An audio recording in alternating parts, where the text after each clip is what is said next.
एक लड़की जिसकी शादी हो जाती है, शादी होने के बाद वो अपनी ससुराल में पहुंच जाती है। वहां जाने के बाद जब पहली रात को वो अपने पति से मिलती है तो रात को एक डिमांड करती है कि मुझे मीठा खाना है। पति भी यहाँ पर अपनी पत्नी से कहता है कि आज मैं आपको हमारे शहर की मशहूर मिठाई लेकर आता हूँ। रात को करीब 9 बजे होते हैं दोस्तों। पति कहता है कि 5 मिनट का टाइम दीजिए, अभी दुकान खुली हुई है, मैं अभी लेकर आता हूँ।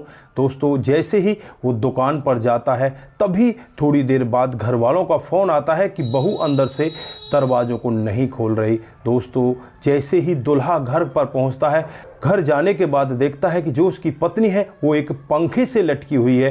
दोस्तों आनन फानन में ही वो दरवाज़ा तोड़ा जाता है और उसके बाद जो यहाँ पर कोहराम मचता है, चारों तरफ यहाँ पर रोबाराट मच जाती है। दोस्तों किस वजह से यहाँ पर इस नई नवेली दुल्हन ने अपने आप को ख़त्म किया था, अगर आप लोग भी पूरे मामले को डिटेल से जानना चाहते हैं तो वीडियो को ज़रा सा भी स्किप ना करें, लास्ट तक वीडियो को ज़रूर देखिएगा। आगे बढ़ने से पहले हमारी वही रिक्वेस्ट कि जो हमारे चैनल के साथ नए हैं कृपया करके चैनल को फॉलो कर लें, बेल आइकन को ज़रूर प्रेस करें। नमस्कार, जय हिंद। आप देख रहे हैं APH न्यूज़ राहुल रावत के साथ। दोस्तों आज की जो हकीकत की घटना आप लोगों को बताने जा रहा हूं, ये आंध्र प्रदेश के सत्य साई जिला के अंदर एक पेनुकोंडा इलाका आता है। ये यहीं की हकीकत की घटना है। यहाँ पर हर्षिता नाम की एक लड़की जिसकी उम्र 22 साल होती है। दोस्तों अब घर वाले हर्षिता के लिए लड़का देखने लगते हैं और फिर इनको एक लड़का पसंद आता है जो डिबुरीपल्ली इलाके का होता है, जिसका नाम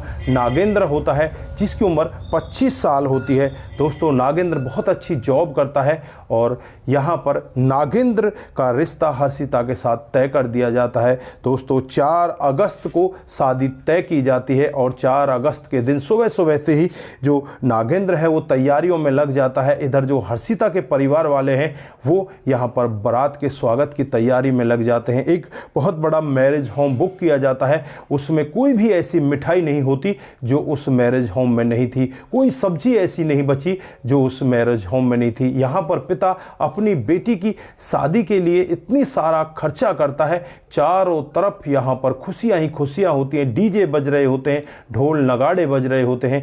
दोस्तों अब यहाँ पर नागेंद्र आ जाता है। नागेंद्र के साथ इस लड़की हर्षिता के फेरे पड़ जाते हैं और फेरे पड़ने के बाद दोस्तों अब नंबर आ जाता है विदाई का। 7 से 7:30 बजे का वक्त रहा होगा जब यहाँ पर हर्षिता को विदा किया जाता है। अपने घर वालों से लिपट लिपट कर रो रही होती है और फिर यहाँ से उसकी विदाई हो जाती है। दोस्तों विदा होने के बाद जो हर्षिता है वो अपने पति के घर पहुँच जाती है। रात को करीब 8:30 बजे का वक्त होता है। फिर यहाँ पर कुछ रस्में होती हैं और 9 बजे के करीब ये अपने कमरे के अंदर पहुँच जाती है। दोस्तों अब यहाँ पर जो इसका पति होता है वो इसके कमरे में पहुँच जाता है। आपस में ये दोनों एक दूसरे के साथ बातचीत करने लगते हैं। तो यहाँ पर जो हर्षिता होती है वो नागेंद्र से कहने लगती है कि आज हमारे जीवन की शुरुआत है, क्या आज आप मेरे लिए मिठाई नहीं लाओगे? वैसे तो घर में बहुत सारी मिठाई रखी थी, लेकिन यहाँ पर जो नागेंद्र होता है वो हर्षिता से कहने लगता है अभी मैं आपके लिए हमारे शहर की मशहूर मिठाई लेकर आता हूँ। दोस्तों यहाँ पर जो नागेंद्र होता है वो वहाँ से निकल जाता है और अपने घर वालों से कहता है कि तुम जाओ हर्षिता के पास बैठ जाना, मैं थोड़ी देर में आता हूँ। दोस्तों अब यहाँ पर जो घर वाले होते हैं कुछ तो रिश्तेदारों में लगे होते हैं, रिश्तेदारों को खाना खिलाना होता है, किसी को सुलाना होता है, किसी को कहा जाता है कि तुम्हारे लिए ये रूम है, तुम इसमें सो जाओ, तुम यहाँ पर खाना खा लो, रात को खाना खाना बहुत ज़रूरी है। इस तरह से वो आपस में बातचीत कर रहे होते हैं। जैसे ही यहाँ पर घर वाले हर्षिता के कमरे के अंदर जाने की कोशिश करते हैं तो हर्षिता का कमरा अंदर से बंद होता है। हर्षिता को बार बार आवाज़ लगाई जाती है कि हर्षिता कमरे को खोलो, लेकिन हर्षिता यहाँ पर कमरे को खोलती ही नहीं। दोस्तों उसके बाद यहाँ पर हर्षिता के पति जो नागेंद्र होता है उसको फ़ोन किया जाता है।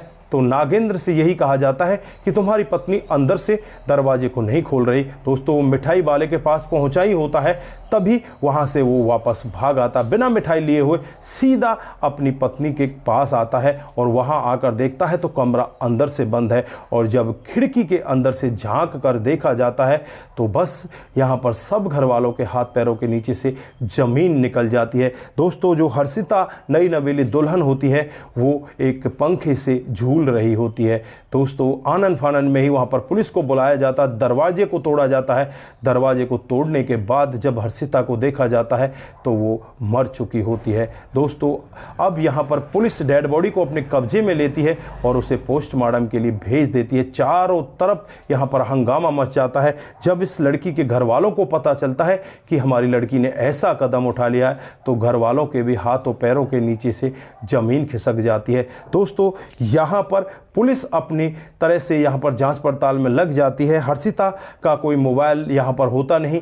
हर्षिता तो यहाँ पर अपने जो मोबाइल थी उसे वहीं पर छोड़कर आ गई थी और अब यहाँ पर जो उसका पति होता है वो उसे नया मोबाइल देता, शायद उस मोबाइल के साथ वो या आगे अपने जीवन को बिताती, लेकिन उससे पहले ही वो यहाँ से जा चुकी होती है। दोस्तों आसपास के लोगों से भी बातचीत की जाती है, इसके बैकग्राउंड के बारे में भी जांचा जाता है। फिलहाल यहाँ पर कोई भी खुलासा होता हुआ दिखाई नहीं दे रहा। दोस्तों यहाँ पर कुछ कयास इस तरह से लगाए जा रहे हैं कि शायद हर्षिता किसी दूसरे लड़के को पसंद करती हो, यहाँ पर इस लड़के को नागेंद्र को शायद पसंद ना करती हो। ये सब कयास लगाए जा रहे हैं। दोस्तों अगर यहाँ पर नागेंद्र उसे पसंद नहीं था तो हंस हंस कर उसके फ़ोटो क्यों आ रहे थे, क्यों वो हंस हंस कर उसके साथ शादी में मिलजुल कर अपने पूरे जो भी यहाँ पर क्रियाकलाप होते हैं, जो भी यहाँ पर पूरा काम होता है, उन सबको क्यों कर रही थी। अगर वो यहाँ पर परेशान थी तो ऐसा उसे नहीं करना चाहिए था, लेकिन यहाँ पर उसकी परेशानी भी कुछ भी दिखाई नहीं देती। कुछ भी यहाँ पर ऐसा नहीं दिख रहा था कि जो यहाँ पर हर्षिता परेशान सी दिखाई दे रही थी। दोस्तों अब यहाँ पर जो घर वाले हैं उनका रो रो कर बुरा हाल है, नागेंद्र का भी रो रो कर बुरा हाल है, और जो अड़ोसी पड़ोसी इस बात को सुनते हैं वो भी एक बार सोचने के लिए मजबूर हो जाते हैं कि आखिरकार हर्षिता ने ऐसा कदम क्यों उठाया। तो दोस्तों आप यहाँ पर क्या कहना चाहते हैं, हर्षिता ने ऐसा कदम किस लिए उठाया होगा? आपकी क्या राय है? आपकी जो भी राय है एक बार कमेंट बॉक्स में ज़रूर दीजिएगा। आज के लिए बस इतना ही, फिर मिलते हैं किसी नए मोड के साथ। तब तक के लिए आप अपना ख्याल रखें, परिवार का ख्याल रखें, सतर्क रहें, सावधान रहें। नमस्कार, जय हिंद, जय भारत।